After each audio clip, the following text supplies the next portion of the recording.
Well, aren't you glad that I was angry? Well, let me tell you why. Okay, it's a compliment to you. If I'd have been apathetic, it would have meant you weren't important. Yeah. And my anger and my bitterness and my I didn't ever love her, that was all from attachment. Yeah. We used to be lovers.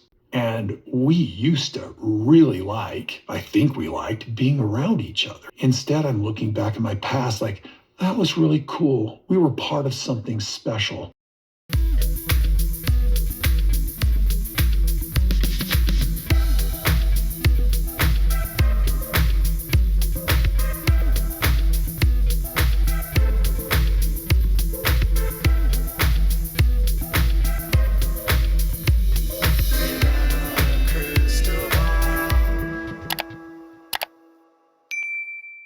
Hi, besties. Welcome back to my channel. Last night was a masterclass in love bombing and hoovering, breadcrumbing, what narcissists do to their prey. Kody Brown wrapped Janelle up and gave her some breadcrumbs, said some nice things to her, love bombed her, made her feel special, knew how to say all the right things, and Janelle ate it up like she was at a buffet. She was so hungry and she was chowing down. She ate. Kids, she ate. Is that what the kids say today? She ate. And I think this is why Janelle's daughter, Maddie, said, I think he's just coming back because you're moving on and he wants to create chaos again. And I think that Janelle would have stayed with Kody had he not been the way he was with Robin, right? I think if he would have just been status quo and not made Robin the favorite, she would have stayed with him because the woman literally said she had a good relationship with this man. Her kids will do nothing with him, want nothing to do with him. Her daughter has called their relationship abusive and she ate it up. Watch how she responded when Kody said that he lied when he said he didn't love her. I think the meanest thing that I did was I said I didn't love you. That wasn't true. That was a lie from the perspective of pain. I knew it. I knew that you loved me. I did. I know that we had a great relationship. And I didn't understand. I was like, okay, whatever. But I knew it. I knew. Thanks for making that easy. Yeah, I knew. It was fine. I knew. Did you see the way her eyes lit up, y'all? Did you see that? And that smile? And that emphatic, I knew. That was the meanest thing you said, Kody? It's not even about what he said. It's about how he acted for years. As though one statement of I never loved her was the meanest thing he said. He said Janelle is a victim and she likes to play it. He terrorized Janelle and her kids. He berated her children. But the meanest thing that Kody said was that he didn't love her. And she's like, I knew we always had a great relationship. What part of this relationship was great? The part where you saw him 1 every 4 days? The part where he was never around? The part where you left him for 5 years, Janelle? The part where you left him 3 times? 3 times, Janelle. 3 times. The part where you lived in a trailer on Coyote Pass? The part where he wouldn't give you money for a house? The part where he took money from you and stole money from you? The part where he convinced you to sell your house in Las Vegas, the part where he was going to, take all the money from Coyote Pass, the part where he never paid you back for the money you gave him for his house in Flagstaff, or the part where he berated your son and verbally abused him and alienated him from everyone, made him the bad guy, villainized him, that your son's mental health declined so severely he turned to alcohol and ultimately killed himself. But you knew that he always loved you. Janelle is the woman that has been in a cycle of domestic violence and abuse and has no idea or concept about what a healthy relationship is or what love is because Kody did not love her. None of that is love. And what I just witnessed is a woman that is getting a breadcrumb, a validation, and he's swooning her. And I don't know that he's trying to get back together with her, but it's planting that seed because even she thinks it's happening. And she's at a place now where she's not as angry as she used to be. But nothing changes the fact that he's still going to be with Robin, and all of the same problems would continue. And then how would her kids feel if she went back again? This is why I think her kids keep a very like guarded like space between her and his relationship, because I think Maddie said it on that podcast where it was like her mom was always stuck in this cycle, right? Where she was like going back to an abuser, never putting the kids first. It's just sad, honestly. Yeah, just because I've not had any kind of real emotional connection with him like this for a long time. I'm like, where is this going? I don't know. Do you know what I mean? At one point, I thought, wow, you're really bringing it on heavy. I'm like, if you're going to ask for some sort of reconciliation, I kept thinking, it wouldn't have made any sense, but he was just being so intense and so like trying to connect with me emotionally, and I just didn't know why. Like I just couldn't think of any reason why. I'm really confused about why she's acting like she's confused by this, because every time they've gotten together on the show since they've split up, Kody has tried to get back together with her every time. I mean, even that last meeting they had right before they were getting ready to sell Coyote Pass, Kody was eating those eggs, and they're talking about what to do with the property. She wants to sell it. And Cody's like, well, what about us? And she's like, we're done. I mean, he was trying to get back together with her. Even this season, Robin was asking what was going to happen with Janelle. Is there any possibility of a reconciliation? Because Kody knows that she's the easiest to manipulate. That's my opinion. I think maybe intellectually she gives him something that Robin doesn't. Maybe she can have conversations with him that Robin doesn't. I don't know. But I don't think that there's any possibility that he actually wants her back because he loves her, and I don't think that she's going to take him back, but definitely he's planted the seed here and she's eating it up. And it's just, and she even said right there, like, because it's been so long since he's been nice to me. And then he tells her that, he felt the safest telling her that because he knew that she would be like the easiest one to say this to. Basically, Kody knows that she's the easiest to manipulate. She's the nicest one. She's the one that's not going to push back and fight him. She's the one that I think has very low self esteem and has been so used to taking breadcrumbs from him and just nothing that anything feels good. And she's the only one of them to that point that hasn't dated. They didn't have a release yet. She was still emotionally connected to him. So, of course, he would go to Janelle first. And if he could get Janelle back, Robin would be satisfied because they would still be living her weird version of plural marriage. I think it would have been a lot safer for you. I feel like I put you in harm's way, and then it didn't step up to protect you. Wow. Thank you.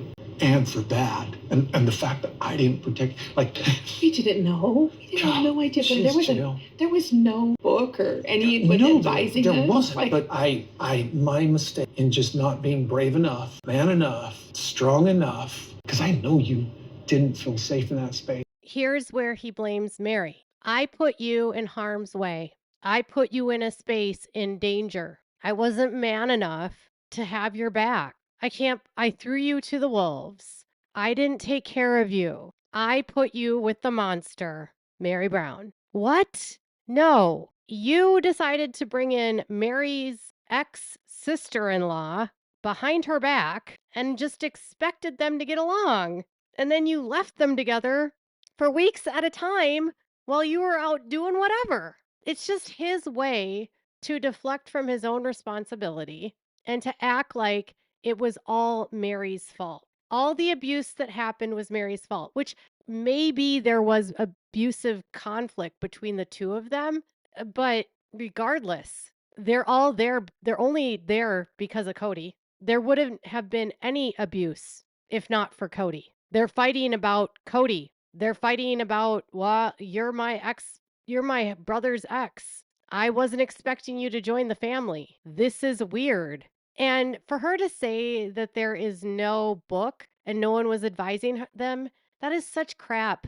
They had a church that would advise them. They had leaders in the church that advised them. They had rules to follow. And there are guidelines in their church. Not that it works, but for her to act like there was no blueprint, yes, there was.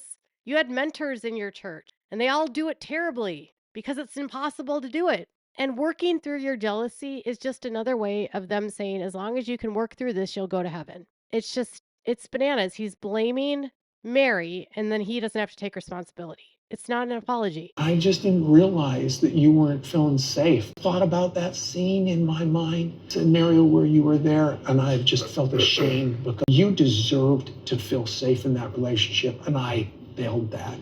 I think I had to sort of emotionally close down to survive in those early years. And I think we just never got that back. So if I would have made you safe in that space, if you would have felt like I had your back, yeah, we might it have would have not, made a lot of difference. not have struggled. Do you remember when last week I said that I think that as a coping mechanism to manage the trauma, Janelle just shut down and just cut off herself from her feelings and just plowed through? Like a coping mechanism when you're in trauma is to just not think about it and shut off your emotions and just not deal with it. And to this day, in many ways, Janelle still does that. She shuts off her emotions and doesn't think about it, which is why it's so easy for Kody to rope her back in. Because if you don't think about it and you don't process it and you don't deal with it, there's no way to get through it. And if you just accept it for what it is and just tune things out, which is what she did, she can tell herself that everything's fine. It's great. It's amazing. We had this idealistic relationship. And Kody's saying that if he would have just had her back and if he would have just been a safe space and if he would have done this or would have done that, it doesn't matter. None of that would have happened anyway. Kody doesn't have the capacity to navigate this. Kody didn't care about keeping anyone happy but himself. And in his mind, Kody's the only thing that matters. And even with this, at the end of the day, after he's left, after she's left, after it's over, this entire apology isn't about her. It's about him. It's about him looking better on TV. It's about him trying to repair his ego. It's about him trying to get her to stop talking about him. But I guarantee that if something happens down the line that pisses him off, he'll go right back to talking crap. And he does. He starts throwing her under the bus and accusing her of trying to orchestrate the screwing over of Meri because she controls the finances. He's just placating her, saying what she wants to hear, and none of it has value. And it saddens me that she just eats this up and takes it and just forgets about what she was feeling because she never thought about it anyway. I just feel sad for Janelle, really, because this is going to lead her to confusion and she'll probably debate getting back together with him because of this. And Janelle, you get the high honor of being the person I felt the safest with to start offering that olive branch. Oh, we did. We had a great, Thank you. I'm grateful for what we had. Yeah. I really am. Thank you. Yeah. Thank you for being cool about this. I'm glad you came. Easy. It was a great relationship. I still care about him, and I think he still cares about me, but I don't. He's not in my life, and I'm not going to be in his life, and there's nothing there now. Kody told Robin the reason why he was apologizing was because he wanted to set them free and get them to stop talking crap about him, right? That's what he said he wanted. He wanted to set them free and get them to stop talking crap about him. And during this conversation, Janelle doesn't understand what the apology is for because he didn't make clear why he was apologizing. He wasn't saying, I just want to have closure. I would like to just get to a space where the two of us can be friends and we can be co-parents. They don't even really talk about their kids at all. She brings up Garrison getting a military headstone and that she's working on the paperwork for that. And she was going to get a headstone for him to have in the Wyoming grave. And he's like, oh, we can do that together. And she's like, sure. And so they're going to go put a headstone on his grave in Wyoming together for the military, which there's no conversation about their kids. There's no apologies for how he treated the kids, the neglect of the kids, nothing about the kids. It's like as long as they can keep everything out of the conversation. Don't talk about Robin. Don't talk about Meri. Don't talk about Christine. Don't talk about anyone. Let's just focus on the two of us and ignore everything else out here because that's the only way he can keep her invested. But then he's also deceiving her because he's not telling her what the purpose of that apology was for. He's not saying, I'm telling you I'm sorry, so you stop talking crap about me. I'm telling you I'm sorry, so I can set you free. Because during this conversation, it seems like she's confused about why he's telling her he's sorry. And it's making her feel like there's a possibility that they could get back together. And that's the opposite of trying to set someone free. If you want to set someone free and she's already set free, you make clear that this apology is not about reconciling.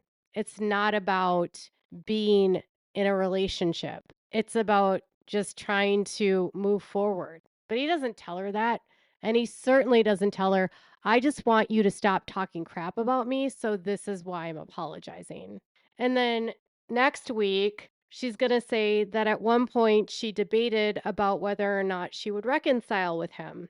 There's nothing in this that says they're reconciled. She's literally building a house in North Carolina on the same property that she owns with her daughter. She's not moving from North Carolina. She's there. Kody and Robin are in their mansion by the dump and the mine in Flagstaff, and life goes on.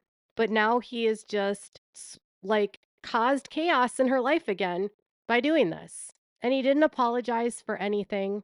He didn't take accountability for anything.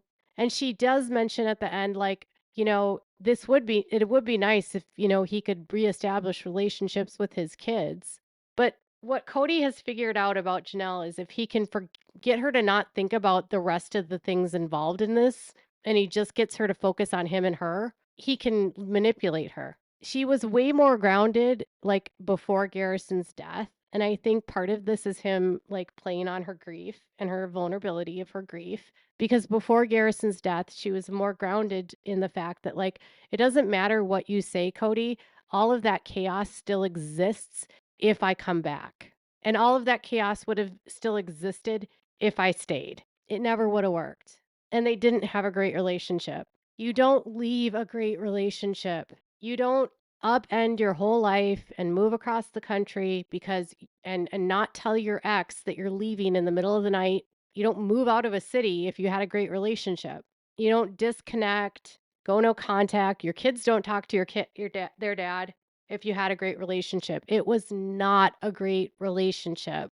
And I just feel sad that Janelle at her age just still can't see it.